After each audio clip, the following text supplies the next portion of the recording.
Marcus Davis sat on a worn-out bench in Riverside Park, the late afternoon sun casting a golden glow over the sprawling greenery.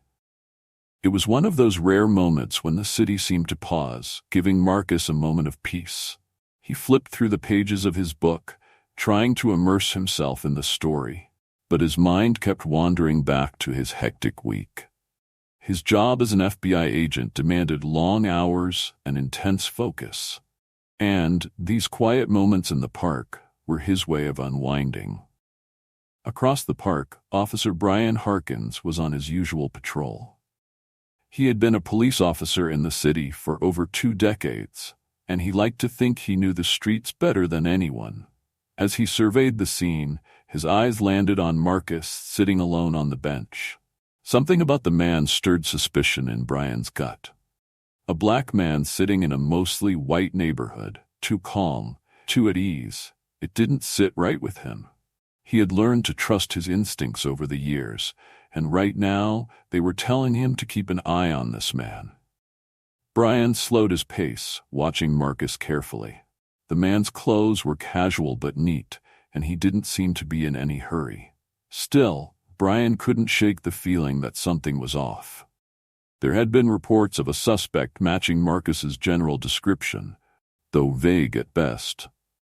But in Brian's mind, it was enough to justify suspicion. Marcus felt the gaze before he saw the officer. It was a sensation he knew all too well, a prickle of awareness that came with being watched. When he looked up, his eyes met Brian's across the park. He saw the look in the officer's eyes, one of quiet judgment, thinly masked by a professional demeanor. Marcus had encountered this expression many times before, an assumption based on the color of his skin. He sighed inwardly but didn't flinch. Instead, he marked his page, closed the book, and met the officer's gaze calmly, knowing what was likely to follow. Officer Harkins felt a surge of irritation at the calm, steady way Marcus returned his gaze. There was no nervousness, no fear, just a quiet confidence that unsettled him. He wasn't used to people, especially black men, looking at him like that. He tightened his grip on the baton at his side and started walking toward Marcus. As the officer approached, Marcus remained seated, his expression neutral. He had no reason to be afraid. He knew his rights, and he wasn't doing anything wrong. But he also knew from experience that these encounters could go wrong in an instant. "Afternoon," Brian said as he reached the bench. His tone was polite enough, but Marcus could hear the tension beneath it. "Afternoon," Marcus replied, keeping his voice calm and his hands visible on the closed book in his lap. "Mind telling me what you're doing here?" Brian asked, his eyes scanning Marcus as if searching for any sign of wrongdoing. "Just enjoying the park," Marcus said, his tone even. "It's a nice day." Brian nodded, though his attention wasn't on Marcus's words. He was looking for something, anything that could confirm the suspicion gnawing at him. "You from around here?" "I've been around," Marcus replied, offering a vague answer. He knew exactly where this was going. Brian didn't like the non-committal response. His stance became more confrontational. "I'm going to need to see some ID," he said, his tone hardening. Marcus sighed inwardly. This was the moment where things could escalate. He wasn't legally required to show ID just for sitting in a park, but he knew refusing could make the situation worse. "Am I under arrest?" he asked, keeping his voice measured. "You will be if you don't cooperate," Brian shot back, his hand drifting toward his holster. Marcus kept his expression neutral, though frustration simmered beneath the surface. He was tired of moments like this, tired of being treated as a threat simply for existing in a public space. "I'm just sitting here, reading a book," he said evenly. "Is there a law against that?" Brian's patience was wearing thin. "You fit the description of someone we're looking for," he said, though the excuse sounded flimsy even to him. He stepped closer, looming over Marcus. Marcus didn't flinch. "And what description is that?" he asked quietly. Brian's jaw tightened. He didn't have a good answer, and he knew it. But he wasn't about to lose control of the situation. "Don't get smart with me," he snapped. "Show me some ID now." The tension between them thickened. Marcus could push back, assert his rights, but he knew that in this moment it wouldn't do any good. Reluctantly, he reached into his pocket and pulled out his wallet, moving slowly to avoid any misunderstanding. Brian snatched the ID from Marcus's hand and glanced at it, his frustration mounting. He didn't recognize the name, but that didn't matter. He had already made up his mind. "Stand up," he ordered, stepping back. Marcus hesitated for a moment, but then stood, his movements deliberate.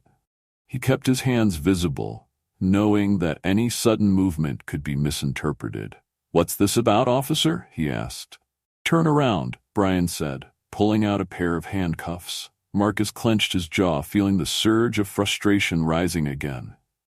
He had done nothing wrong, but here he was, about to be arrested for simply sitting in a park. Still, he knew better than to resist. Without a word, he turned and allowed Brian to cuff him. As Brian led Marcus toward the patrol car, Marcus stayed silent, his mind already shifting to what would come next. He wasn't worried about himself.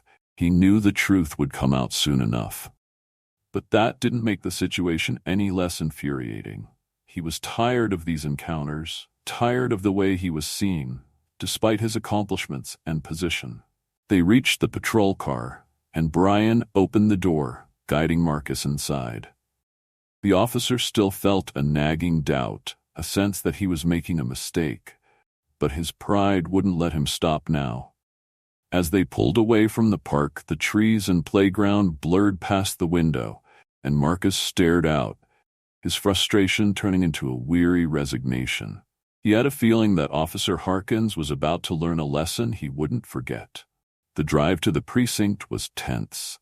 Officer Brian Harkins gripped the steering wheel, his thoughts swirling with the events that had just unfolded. He didn't like how Marcus had looked at him. Calm, collected, and unafraid. It gnawed at him, making him second-guess his instincts.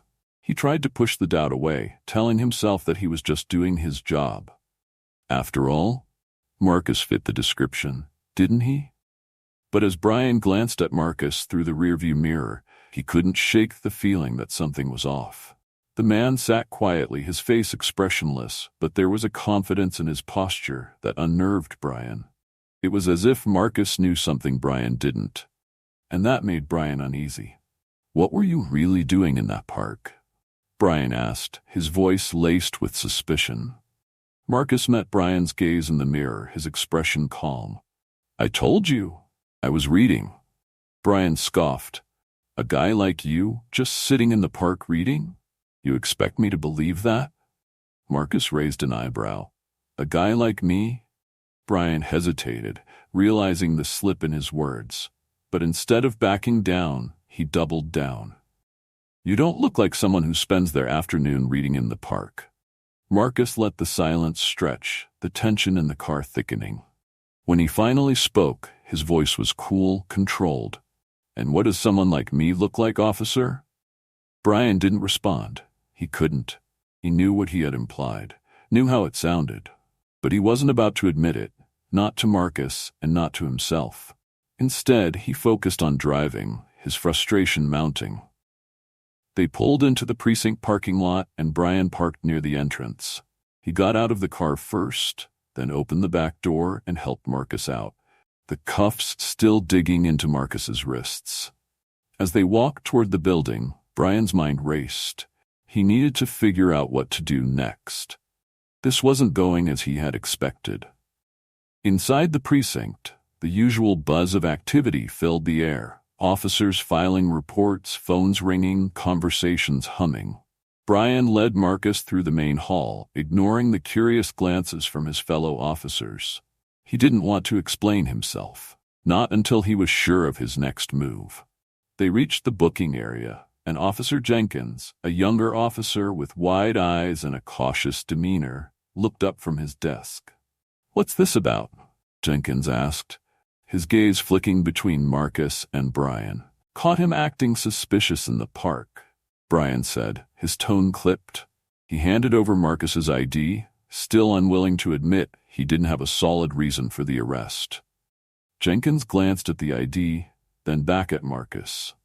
There was a flicker of recognition in his eyes, but he quickly masked it, nodding as he began typing into the computer.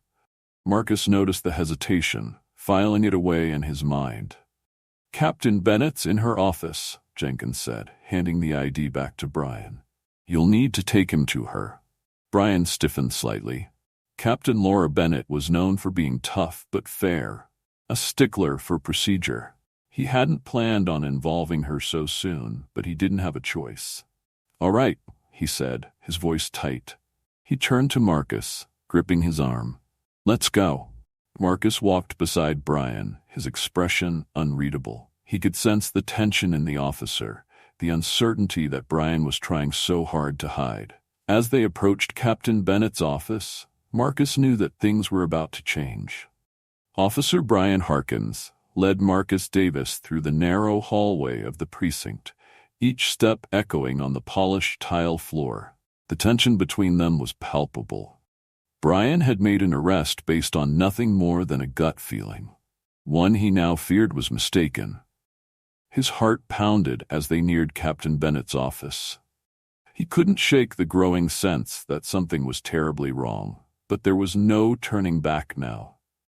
Marcus, still calm, surveyed his surroundings.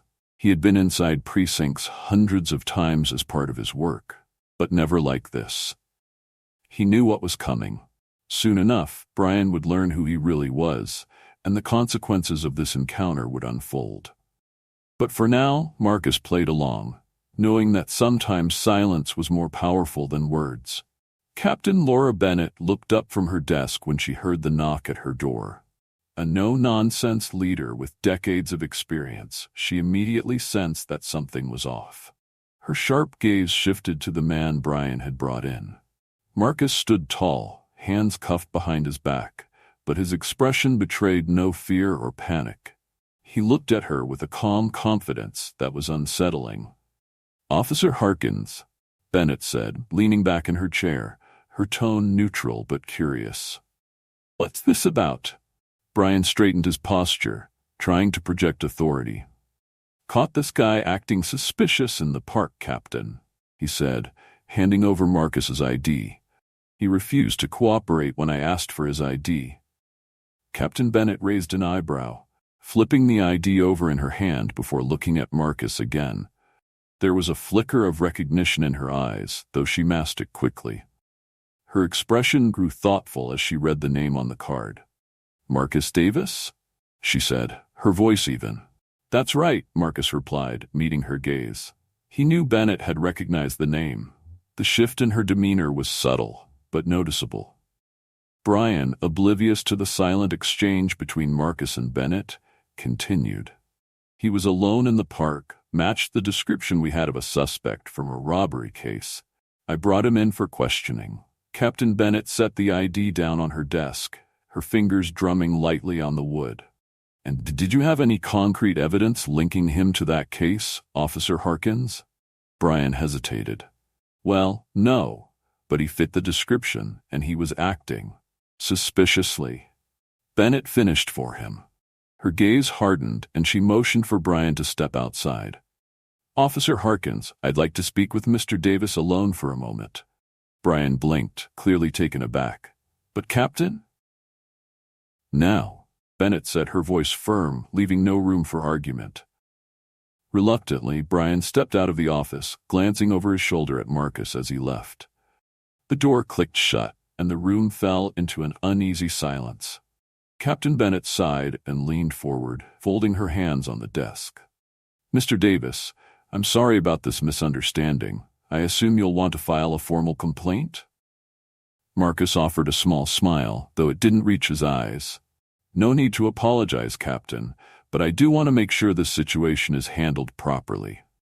Bennett nodded, clearly aware of the weight of the situation. "Understood. You're a high-ranking agent with the FBI. This incident could have serious consequences for Officer Harkins."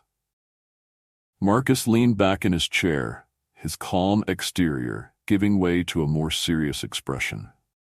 "It's not about the consequences for Officer Harkins. It's about the system that allows things like this to happen. I agree, Bennett said, her voice softening slightly. But I do have to ask, why didn't you just tell him who you were when he first approached you?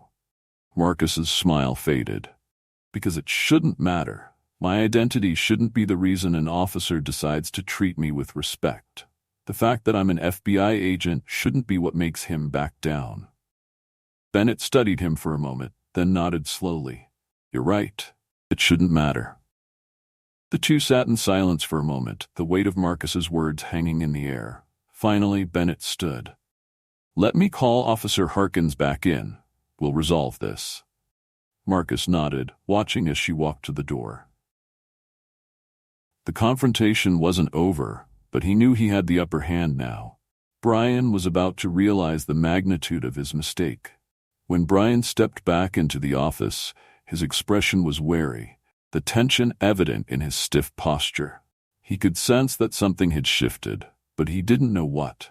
He glanced at Marcus, still seated calmly, then turned his attention to Bennett. Officer Harkins, Bennett began, her tone measured. Mr. Davis is not the suspect you were looking for. In fact, he's not involved in any criminal activity. Brian blinked, confused.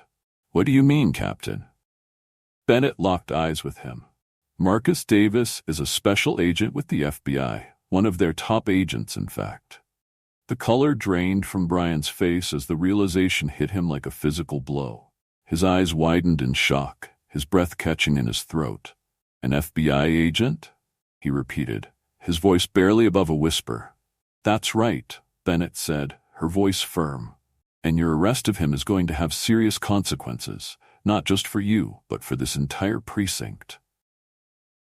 Brian's mind raced, trying to comprehend what was happening. He had profiled and arrested an innocent man, a federal agent, based on nothing more than a vague description and his own biased assumptions. The gravity of his mistake hit him with full force, and a cold dread settled in his chest. I didn't know, Captain, Brian said, his voice shaky. I didn't know who he was. That's the problem, Officer Harkins, Bennett replied. It shouldn't have mattered who he was.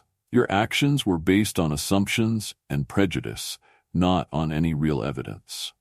Brian wanted to argue, wanted to defend himself, but he couldn't find the words. Deep down, he knew Bennett was right. He had let his biases guide his actions, and now he was paying the price. You're to release Mr. Davis immediately, Bennett said, her voice leaving no room for argument. Brian swallowed hard, his hand shaking slightly as he fumbled with the keys to unlock Marcus's handcuffs. The cuffs clicked open, and Marcus rubbed his wrists, giving Brian a measured look.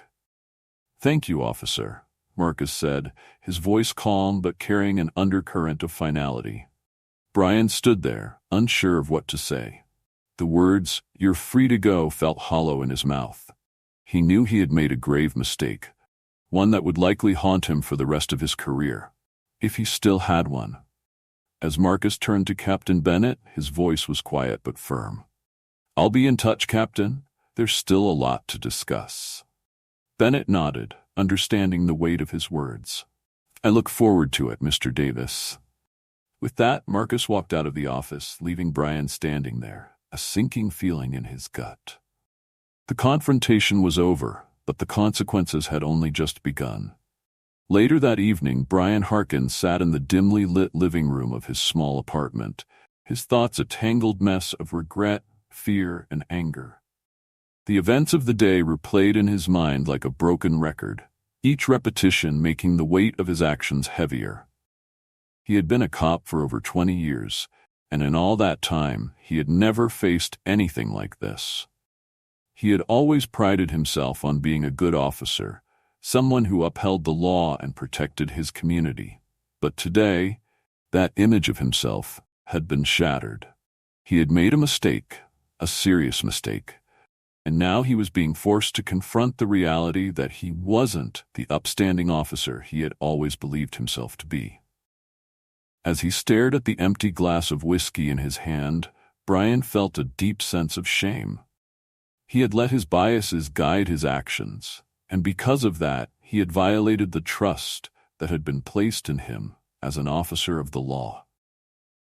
There was a knock at the door, pulling Brian from his thoughts. He set the glass down and stood, crossing the room to answer it. When he opened the door, he was surprised to see Captain Bennett standing in the hallway, her expression serious. "Captain," Brian said, stepping aside to let her in. "I wasn't expecting you." Bennett entered the apartment, her gaze sweeping over the room before landing on Brian. "I figured we should talk," she said, her tone firm but not unkind. Brian nodded and gestured for her to take a seat. They sat in silence for a few moments, the tension between them thick. "I know you've had a rough day," Bennett began, folding her hands in her lap. "But we need to talk about what happens next." Brian's stomach tightened. He had been dreading this conversation ever since he left the precinct. "Am I going to lose my job?" he asked, his voice barely above a whisper. Bennett sighed, leaning forward slightly. "That's not up to me. The Internal Affairs Division will conduct an investigation into what happened today. Based on their findings, disciplinary action could be taken." Brian nodded, his throat tight. He had known this was coming, but hearing it out loud made it all the more real. "I'm not going to lie to you, Brian," Bennett continued. "This is serious. What you did today could have far-reaching consequences, not just for you, but for this entire department." "I didn't mean for any of this to happen," Brian said, his voice breaking. "I was just trying to do my job." Bennett's gaze softened slightly. "I know, but your job is to protect and serve the community, and part of that means recognizing your own biases and making sure they don't cloud your judgment." Brian looked down at his hands, feeling a surge of shame wash over him. "I never thought I was the kind of person who would." He trailed off, unable to finish the sentence. "We all have biases, Brian," Bennett said gently, "but it's how we deal with them that matters. You need to confront what happened today, not just as an officer, but as a person. That's the only way you're going to move forward from this." Brian nodded, his eyes stinging with unshed tears. He didn't know what the future held, but he knew that his life had changed irrevocably. He wasn't sure if he would still be a cop when this was all over, but one thing was clear. He had a lot of work to do to rebuild the trust he had lost, both with himself and with the community he had sworn to protect. As Captain Bennett stood to leave, she placed a hand on Brian's shoulder, offering him a small but reassuring smile. "Take some time to think about what happened today," she said. "We'll deal with the investigation when the time comes." Brian watched as she walked out of the apartment, the door clicking softly behind her. For a long moment, he sat there in the silence, the weight of his actions pressing down on him like a heavy fog. For the first time in his career, Brian Harkins didn't know who he was anymore. The following week, Brian sat in a small conference room in the precinct, his palms sweating as he waited for the official review of the incident to begin. The atmosphere was tense, and the stakes couldn't have been higher. His entire career was on the line. Across the table, Captain Bennett sat with representatives from Internal Affairs and the precinct's higher-ups. At the far end of the table, Marcus Davis sat calmly, watching Brian with the same steady gaze that had unnerved him from the start. Brian couldn't meet Marcus's eyes. The review began with a formal recounting of the events leading up to the arrest, including body cam footage that captured Brian's interaction with Marcus in the park.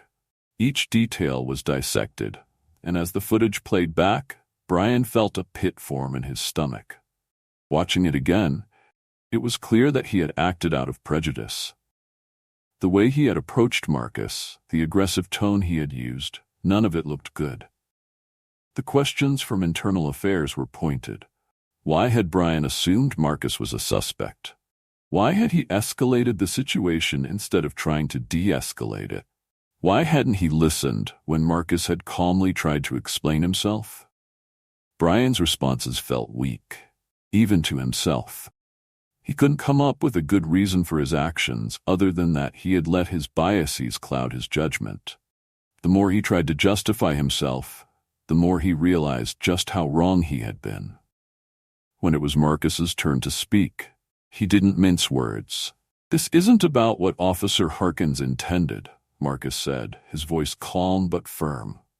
"It's about the impact of his actions. It's about how easily someone like me can be profiled, arrested, and treated as a criminal for simply existing in a public space. This is bigger than one incident. It's about the systemic biases that permeate law enforcement, and if we don't address those, nothing will change." Brian felt his heart sink further with each word. He had made a mistake, a grave mistake, and now he was being forced to confront the reality of what that meant. When the review concluded, Captain Bennett looked at Brian, her expression serious.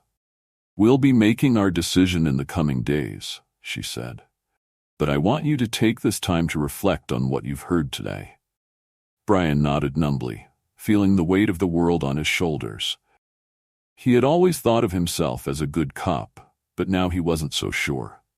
He had a lot to think about and a lot to learn.